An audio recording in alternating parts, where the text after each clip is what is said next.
Hello, everyone, and welcome to Red United TV.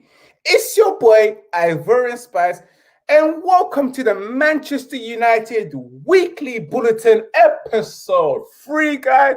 Big ups to you, mans, and welcome to this show. And remember, guys, talk MU, big ups to you as well. Guys, remember, if you're new to this channel, remember to subscribe, smash that like button, remember to share, because why? Sharing Ivorian Spice is caring, guys. And if you've never been on this show and you're thinking, what the hell is this? This is a Manchester United Weekly Bulletin where we go throughout the weekly events, the hottest and latest debate of your beloved team, Manchester United. And boy, oh boy, it has been a week for Manchester United. It's been a very interesting for Manchester United, especially starting from Sunday. Manchester United versus Liverpool, the biggest game in England. Never happened. It never happened, guys. Why? Because our fans decided to protest on that day. And guess what? They showed up, and they showed up in numbers and protested, invading into Old Trafford to cancel and postpone a game. The biggest game in England, in English football, one of the biggest game in sporting event, got cancelled. And it just shows how powerful fans are when they unite, guys. Guys, remember to hit that like button. Remember to press that share button. Remember to subscribe as we keep going. Remember to pull your comments through as well, guys, because I will take questions as well as we go along. So let's start it off with that Sunday, that Manchester United versus Liverpool being cancelled, being postponed due to fans' protest. Beautiful, I have to say. Lovely to see the fans unite. Lovely to see the fans invade Old Trafford. And I know, and you guys know that there was someone working for Manchester United that said, you know what? Bun this, bro. I'm tired of the Glazers. I'm tired of getting less than minimum wage in Manchester, you know? You must come in and do your things, bro. Slightly, I'll leave the gate open. You know, man, you guys, the pitch is that way. Just in case you guys didn't know, the pitch is that way. And that's what happened. Manchester United chanting, you know, we chanting what's called Glazer's gonna die, you know. Mark him in the box, mark him in the box, la la la la la. Love it, love it, love it. And I don't even care if it's really disrespectful and rude, you know. I just love the chant of Malcolm in the box, you know. And also Edward is gonna die, Joe Glazer's gonna die. How you gonna die? We don't fucking know, but you're gonna die, you know. Manchester United fans did a number on Manchester United Football Club, you know, and it was a surprise, you know. Our club needs renovation, so if fans broke in easily, that's the reason why our club needs renovation, you know. It's just not in the best shape. But Manchester United fans done me proud. People were saying, oh, you Manchester United fans, oh, you spoiled it for everyone else. And a couple of Man United fans saying, you guys spoiled it for everyone else by getting the game cancelled. You're the problem. You are the problem. You are the problem. And that's the reason why the Glazers always succeed and still standing. It's because of people like you that be saying, oh, you guys spoiled the match for us, you know. No. It's people like you that the reason why Ed Woodward and Glazers will always be in charge. Well, not for Ed Woodward because he's leaving in December. But it's people like you. And guys, there's 72 people watching. Make sure you press that like button. Make sure you subscribe as well. Make sure you share, you know. But yes, back to that. If you guys wasn't happy with Manchester United doing that, screw you, I don't care. I was so happy. The match was cancelled. So what? It got rescheduled. It doesn't matter. It's not the end of the world. It's all about the bigger picture, you know. Either the Glazers fold and give us what the Manchester United fans are demanding, interaction and involvement in club decisions, especially football decisions. You guys can keep your, you know, commercial side of the things, trying to make the club money, because we're happy with that. But it's all about what happens on the football pitch, the football decisions that hasn't been made up to the T. It's been shit. It's been shit so far. But I'm so pleased that the match got cancelled. And it just feels like for all Manchester United fans that we won. We kind of won it. We kind of won, you know, in terms of getting what we wanted to get, getting the match postponed, not allowing the team to come out of the Lowry Hotel, which was fantastic, you know. And you guys know that this was planned. This was planned. Fans at the stadium, fans at the team hotel, not allowing the guys to leave, you know. It was planned all the way down to the T. And I'm so damn pleased that Manchester United have done this, you know. So damn pleased. And you know what? One thing that really, really grinds my gears, BBC Match of the Day 2. If you guys watch Match of the Day, screw you, Jermaine Denis, and screw you, Alan Shearer. How do you sit there and get someone like, was it Andy Tate, to come on the show, you know, on the little TV to explain to them why Manchester United fans are angry? They're sitting there like, I don't know why Manchester United fans are angry. Why are they angry? I don't know what they're upset about. They've been spending money. The owners been spending money. What the hell have you been? Like, are these guys idiots or fools? Like, since 2005, guys, let me say that again. Before 2005, before the Glazers came, Manchester United was a club that was not in debt. After the takeover, they transferred their debt into Manchester United's record books. You know, I don't know how you could do that. In fact, bond the FA, if they ever done a fit and proper test, bond them for allowing them to do that takeover, because that should have never happened because of their assets. You know, JP Morgan backed them. But yes, not investing to squad, taking over £2 billion. Yes, fair enough, you spent 900 million on investing in the club, but that's like giving your grandmother 900 million for you to buy for her to buy you clothes, you know, and she ends up spending that money in a charity shop and also in the market. Not good enough. And it wasn't good enough. We spent stupidly with that money, and of course we never got the best players for the club, you know, the right players for the club. Again, £2 billion taken out of that club, yeah, for their own personal use. They live in Palm Beach, I hear, whatever it is, you know, living in good homes, you know, always taking a dividend out the club. Old Trafford, a roof is leaking at Old Trafford that's never been attended to. Can you imagine? Can you imagine that a club like Manchester United have a leaking roof? Is that normal? It's not normal. It shouldn't be like that. Old Trafford needs paintwork, you know. It needs TLC, you know. It needs refurbishing. It needs to be modernized, you know. And they have neglected that. But they know what? They spent their time enjoying themselves in the Tampa Bay Buccaneers, you know, investing into Buccaneers, signing someone like Tom Brady. But what did they give us? They couldn't even sign us Sancho. But they got Tom Brady to the box for them to win the Super Bowl, which you saw Joel Glazer, or was it Avram Glazer, lifting up the trophy, being there. Has these guys ever been to Old Trafford or spoken to the fans? It's been almost 16 years, and now it's become the second time they've actually addressed us. So why are we angry? We have all the rights to be angry. Our club's going down the drain. We're not investing in players. We're not competing anymore. So why should we be happy with this? With all of this mediocrity behavior? We should never be happy at that.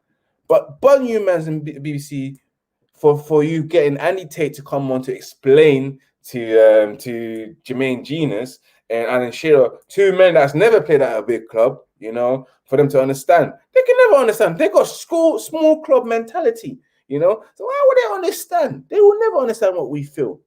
But guys, enough of that. With that, it has cost us, because Manchester United have a heavy fixture congestion. And of course, the match being rescheduled to the 13th of May, which is next week. It sees Manchester United playing 3 games, or was it 3 or 4 games in the space of seven days, I believe, which will be very hard for us, which means it's technically our punishment. We don't get any points deducted, which is a good thing. But guys, don't get it twisted. This doesn't mean this is the end. This doesn't spell the end.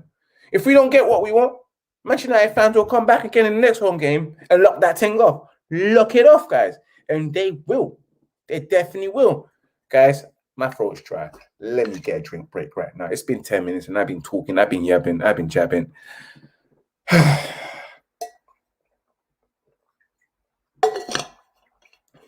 And then, of course, guys, we're moving up to our other news. With this happening, with Manchester United fans protesting outside Old Trafford, invading Old Trafford, you would think all of this will stop. Hell no! Oh, hell no! No, it did not stop. It continued. You have Manchester United fans trolling team viewers' review on Trustpilot. And guys, you wouldn't believe it. Trustpilot now is on 1 star. It used to be a 4-star. A 4.5 star, I believe, a product or a company where you can trust. Now, Manchester United have trolled, Glazers out, love United, hate Glazers, what's criticizing the company's products, which I love it. I really do love it. I love it too. I love it, guys. It made me it made my day. And I know it made a lot of you Manchester United holics day, but it was beautiful to see that Manchester United fans getting together, trolling on all Manchester United sponsors, telling them that if you guys don't cut away from the Glazers, we will tarnish your business. We will do what we can do to ensure that you don't get peas. You don't get peas. And Manchester United right now, they're looking to probably boycott Manchester United products, Manchester United season tickets, also not buying anything from their merchandise section, So I see a lot of people are starting to unfollow Manchester United. And also you got fans that are also unsubscribing to MUTV, So it's been good so far. And the movement should come up, as I was saying before, vive la résistance, at the end of the day, the revolution may not be televised, but it will be broadcasted. And we will get a message across. Right now, I'm broadcasting this shit to you, but it's not on TV though, but it's on YouTube. You get me, guys? But yes, Manchester United doing their thing on Transfer, brilliant, guys. Absolutely lovely. It makes me smile, It really does. And let's move it up to our other news. Of course, during that week, we had Avram Glazer, who was approached by a woman from Sky Sports, one of the Sky Sports reporters, Sky Sports news reporters, coming up to Avram Glazer and asked him, Avram Glazer, have you got anything to say to the Manchester United fans, Have you got anything to say, like an apology to Manchester United fans? Of course, Avram Glazer will continue to walk, pretending like that woman was not there, like basically saying, bitch, get the fuck out of my way, run into his car, press the start button, because obviously, man's balling, doesn't need his keys, roll up the windows and get going. He totally ignored that woman like she wasn't there. And that says a lot about the Glazers, refusing to even acknowledge the Sky Sports News reporter, to even say anything, just the opportunity to say anything to Manchester United. Avram Glazer refused to do so. Just refused to just ignore the woman like she wasn't there, which was so damn rude, Burn you, Avram Glazer, burn you, mans, bruv. Men's are full of shit, I couldn't believe you done that. It's so rude. It is really rude, guys. Guys, you let me know exactly what you think of that as well, with Avram Glazer's just ignoring the Sky Sports reporter and just getting into his car and just driving off and pretending like nothing's happened. Because I just find that so damn rude, guys. But yeah, again, it is what it is. We move it on to our other news, of course, guys, which is a bit of transfer news. Borussia Dortmund themselves have set a fee for Jadon Sancho at 75 million, which is a good price. But hey, this is a team that wanted Sancho for about 120 million euros. And of course, Dortmund are desperate to sell one of their assets, whether that could be Erling Haaland or Jadon Sancho. They will, because they need the money, just because of the pandemic, the fact that we haven't had any fans in the stadium. It's all costing every team, it's costing them money. And the thing about that, with that resulting into that, Dortmund are looking to sell Jadon Sancho. Now the question is, will Manchester United go in for Jadon Sancho again for 75 mil? Would they? Because the Glazers themselves have to do something to try and appease us, Whether they can buy our love back is beyond that. I don't want your money, bro. Keep your money, Avram Glazer and Joel Glazer, it's a damn situation where someone owes you money, but they haven't paid you back for so long, and it's frustrating and annoy you to the extent that you tell them, you know what, yeah? Keep your money. They'll be like, yo, one day they'll come up to you and say, you know what, yeah, man's got your money. Like, you know what, bro? Keep your money. Keep the money. I don't want the money, bro. I don't want nothing to do with you, bro. I've had enough of you, bro. Keep your money. I don't want it. Nah, keep it. I don't want it. Honestly speaking, I don't want their love. I don't want their money. I just want them gone. I really do want them gone. And whether Manchester United will sign Sancho, which is a big question, because you know how I feel, guys, about Manchester United in the transfer market, you know, especially last season, especially deadline day, where we didn't sign hardly anyone until we signed Cavani, we signed Diallo, and also Pelestri on deadline day. And then what never really got a right winger. To this day, the two signings that we signed don't really start, you know, only Cavani. Which I was like to myself, I said, you know what? I will never believe Manchester United when they say they're going to go ham. Because they won't. Big ups to you guys. 166 people watching as we speak. Lovely to see that, you know. Lovely for the support. As I always, guys, remember to smash that like button and remember to share. And also let me know what your views are. We move up to another transfer, which we have Napoli, who are looking to sell Koulibaly, you know. That's according to Gazzetta dello Sport. You've got Manchester United, Man City, and Barcelona all expressing an interest in Guardiola Koulibaly. And Koulibaly is a defender that I've been always wanting Manchester United to sign. Strong, physical, fast, also a leader, vocal as well at the back. An international with international wealth of experience, if I was to say. But I believe that Koulibaly will be a very, very good signing, especially to partner Harry Maguire. Yeah. Whether the links are true, according to a credible source of Gazzetta dello Sport, which I hope it is. Whether we sign them, I don't know. Big up Bits and Bobs is in the building, of course. You know, smash that like, guys, you know. Bear Man's here watching. He better be smashing that because I don't know what we're on. You know, I ain't got no mods. You get me? One day I will. You get me?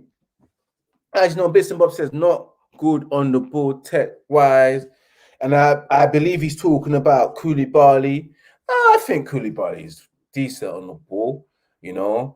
Maguire is decent on the ball, but he's not amazing on the ball like everyone else says he is, you know. A couple of drag backs there and there, you know, which actually pisses me off, you know. Those drag backs there. I know he tries to be like Harry Beckenbauer, you know. He wants to be like Harry Beckenbauer. He wants to be Beckenbauer. But, bro, you need to stop it, Harry Maguire. Back to Koulibaly. Whether Manchester United will try and sign him, it's another question. I'm hoping that Manchester United have expressed an interest because whether we can go for someone like Raphael Varane or Koulibaly to just take our defense from the level we are to the next level of eliteness, you know. That's where we want to go into, eliteness. Elite defenders with elite mentality that can communicate effectively and efficiently to everyone from the back and also what's in front of them, because that's what we need sometimes at Manchester United. Because the way we get open is because of there's hardly any communication at the back, you know. They're not organized. When we had Nemanja Vidic, Rio Ferdinand, and Gary Neville and Patrice Evra, I'd like to highlight to you guys that all four of them were captain of Manchester United at one point. Yeah, all four of them were captain of Manchester United. Captain Major, which means they have some type of leadership. They were very good at organizing the back. Vidic and Ferdinand, exceptional. You have Gary Neville right there on right back, the captain of the club. They communicated a lot. They organized the back. Everyone as well. So when you have players like that with that mentality, your defense will be better. Your defense will be better. Communication is key, especially in defense, you know, because you want to organize that defense. And I love defenders who can organize defense. That's the same thing they said about Virgil van Dijk when he came to Liverpool, that he organized the defense. And then you see now the effect of not having Virgil van Dijk in that Liverpool defense. Shambles, pear-shaped, you know. You know what I'm saying, guys? Let's move it up to other news, guys, because my mouth is getting dry again. Drink break, guys. Drink break. Big ups to you, man, that's watching anyway. But yes, we move it up to another news. We've got Lazio, who's keen on signing Juan Mata, according to La Repubblica, Italian outlet, you know. Italian Virgil van Dijk was 75 minutes. I know it was, you know. Comfort bees and that, trust me. But yes, we've got Lazio who are keen on signing Juan Mata, you know. Man respects Juan. I have to say the thing properly with an accent. Juan, you know, you have to pronounce and enunciate that Juan, you know, like you're spitting Juan Mata, you know, like David De Gea, you know. Guys, give the guys their respect when you say their names, you know, say it properly with the accent. So Juan Mata himself, yeah, Lazio keen to signing him, according to La Repubblica. Of course, we all know that Juan Mata is on his last legs at Old Trafford now. He's quite old, and it looks like it is time for him to keep it moving, you know. I would like to thank Juan Mata for everything he's done for us, you know. He's had a decent career at Manchester United, you know. I just think it is time for Juan Mata to move on, you know, and play at a slower paced league, such as the Italian league. We all used to call it the retirement home league, you know. The elderly care league where you can be in your 30s and still thrive. You look at Zlatan Ibrahimovic. Oh no, it's Zlatan Ibrahimovic, you know. Look at him. In his 40s, shelling at AC Milan, shelling in the Italian league. You get me? But yes, I'm hoping that Lazio are really interested, and I hope this is true, you know, that they are keen in signing Juan Mata. Couple of M's, you know, would be good, but you know, it is what it is, guys. And we moved up to the biggest news of the day, which is Joel Glazer finally responding to the fans' open letter, you know, which he did have until today, Friday, to respond. Otherwise, it would have been peak, you know. The next home game, if he never responded, we're going to turn up at Old Trafford again, OT, you know, set a few things on fire, you know. By the way, Fez, if you're listening, I'm just chatting shit. But yes, set a few things on fire, you know, break in, invade, you know, hold men up, you know, stick men up and say this is a robbery as well. We're going to take all your peas as well. We're going to take your chairs as well. We're also going to go inside the canteen, take all your food, because I know that no one's been here. It's close to being expired. We're going to give that to charity as well. We're also going to go into the director's box and take all the good seats and all the cushions, because you men don't need that. You men don't need that. You get me? We'll sell that and get the roof fixed. But yes, guys, Joel Glazer, for the first time in God knows how many years, has finally addressed the fans. Honestly speaking, and I'm going to read a few things, guys, from his response, because I feel like it's really important, so you guys can get a good idea of what he said and what was his response was. And of course, he says to come up. I'm going to read a few quotes, of course. To come up with an ambitious package of measure which will transform our relationship with fans and strengthen the club for the long term. We have supported sustained investment in the team over many years, and that will continue this summer, he said, you know. He also said, of course, for the mistake that were made, he apologizes for that. I don't know if he really apologized for that. He could chat shit, but we never know, you know. He also said that I want to reassure. I should say this with an American accent, but it's long. I want to reassure you that my family and I care deeply about Manchester United and feel a profound sense of responsibilities to protect and enhance its strength for the long term, while respecting its values and tradition. That's what he said. You know, I want to reassure you that my family and I care deeply about Manchester United and feel profound sense of responsibility. Profound sense of responsibility, they say. Our club is in dire need of help. And you're talking about profound sense of responsibility. The only thing you're responsible for is collecting your peas, fam. Your dividends, bro. I want to reassure you that my family cares deeply. You've never cared. Where was you when we won the Champions League? You know, the day we won the Champions League in 2008, instead of Sir Bobby Charlton giving the trophy to Rio Ferdinand, how come Adam Glazer or Malcolm Glazer wasn't there? Yeah? How come they weren't there? They were never there. Oh, pal, I want to reassure you that my family cares deeply about Manchester United. Bullshit.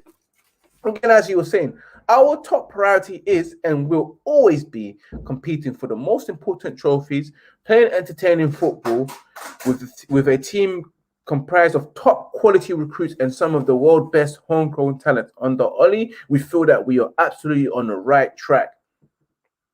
Our top priority, again, I'll read it. Our top priority is and will always be competing for the most important trophies. So, big man, what's been going on the last 6-7 years that we haven't been competing for the big trophies like the Premier League? What a bunch of lies. What a bunch of lies. He's a lying guy. He's just been lying. But anyway, guys, we move it on. We continue reading. Glazer said that he was personally humbled by the foreign members' heartfelt letter explaining their anger over over the Super League, and made clear that the club had to become better listeners. The club has to become better listeners. No. You men need to become better listeners, and be attendance. Your attendance and punctuality at Old Trafford is atrocious. You've never been there. Do you even know how to get to Old Trafford? Do you need? Because I doubt it. You probably need your chauffeur to get to Old Trafford because you've never really been there. Anyway, as Joel was saying, I want to acknowledge the need for change. With deeper consultation with you as our main fan representative body across a range of important issues, includes the competition we play in. That's what he said. We also recognize the importance of fan and football interest being embedded in key decision-making processes at every level of the club. And we are open to constructive discussion on how to reinforce that principle. So he's saying there that they're open, that they are looking of ways to include fans. Sounds a bit of a win there. If I can take as a fan, yeah, I can take that. We have remained committed to working with the wider football community to make the game stronger and more sustainable over the long term, and will now refocus our effort on doing this within the existing structure of UEFA and the Premier League. You have no choice to do that, bro, because you tried to create your own league and it backfired. So you got no choice to say that. The Glazer also said that the club would willingly and openly engage with the fan-led review of football recently announced by the UK government. I hope we like the 50+1, with the aim of putting fans at the heart of the game and ensuring their interests are advanced and protected. We have previously engaged with the Manchester United Supporters Trust on fan share ownership, and we want to continue and accelerate those discussions. Yeah, that's what they're saying. Together with provisions to enhance associated fans' consultations. That's what he said. And then, to end this, which you'll probably laugh, your heartfelt letter captured the unique spirit of Manchester United. Forged through the decades of triumph, adversity, and tragedy, and still powerfully present in today's exciting team under Ole Gunnar Solskjaer, the vibrant fan base which you represent. Well, guys, all I have to say to that is, boy, oh boy, whether he's speaking the truth or not, there's a bit of bullshit. There's a bit of PA involved, writing his letter.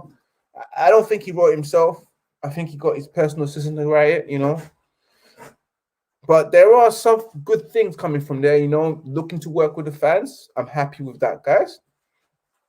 Looking to improve squad, invest. We'll see in the summer, Like I said, I don't want your money. I want you out, bro. I want you all out, bro. I don't want the money. I don't want your love. Don't buy this love back. It's too late, bro. This relationship is done. It's been done for the longest time now. We don't even talk anymore, bro. We don't even sleep on the same bed anymore, bro. When the psychiatrist asks us, are you guys sleeping together? I'm like, no, we sleep on the sofa, bro. The relationship is dead. You get me? But yes, guys, you let me know what you think of that as well in the comments as well. And of course, we've got the last and final bit. Manchester United through to the Europa League final, finally breaking our semi-finals hoodoo. This time we did not need Viagra. We finally gone past this semi-erectile dysfunction problem that we used to have in the just getting to the semi-finals and just falling off. Finally, we are in the Europa League final. And also, Arsenal again. Arsenal failing to make it to the final, letting Valencia knock them out, failing to score at their home, you know. Arteta out, as they say, you know, as I would say as well, Crunky out, you know. Cut you mans, you get me? You Americans are making me sick. Fully making me sick. You're all full of shit anyway. All money grabbing bunch of hoes. That's what I've got to say.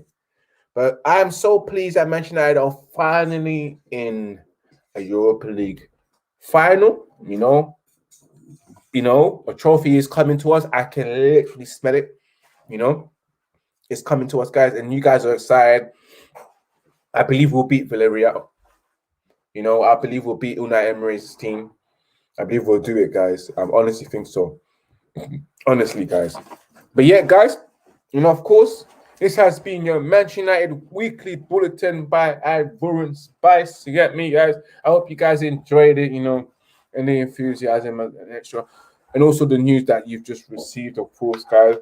Remember, again, to catch me next week, Friday at 9 p.m. for some more news of the weekly news and the hottest and latest debate surrounding our beloved team, Manchester United. And of course, again, as always, remember to follow the official Instagram account of Red United TV, which is Red United TV 1, baby. And also remember to follow the official TikTok account of Red United TV, which is Red United TV.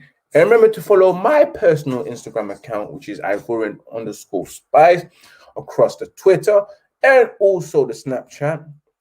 And do remember to subscribe, share, and also press that like button as always, guys. And of course, guys, well, not my guys, bro. You man, them always full off after a minute because you man are 1 minute, man, when you watch these films. But my ladies, as you always watch to the end, remember to share the link to your ex-boyfriends. Remember to share the links to your current boyfriends. Remember to share the link to the guy that's been buying you lunch at work every day. Remember to share the link to the guy that's been trying to move to you at the bus stop, but you keep telling him that, nah, I got a man, but he's not saying, oh, whatever, your boys anyway. Remember to share the link to the guy that tried to move to you at the train station. You get me? But you still tell him you got a man, but he's like telling you that, but we can be friends though. We can be friends. We can be friends. You get me? Remember to share to your pastor that's been trying to invite you to prayer meetings at his house, just you and him, which is inappropriate. Remember to share to your dad's friends that's been telling you, my, you have grown. And when they see this link and they say, what is this? Tell them you found a man that does it way better than them. And of course, guys, as always, peace, love, keep it united. And remember to keep it Red United. Men's out. I'll see you next time. Peace out.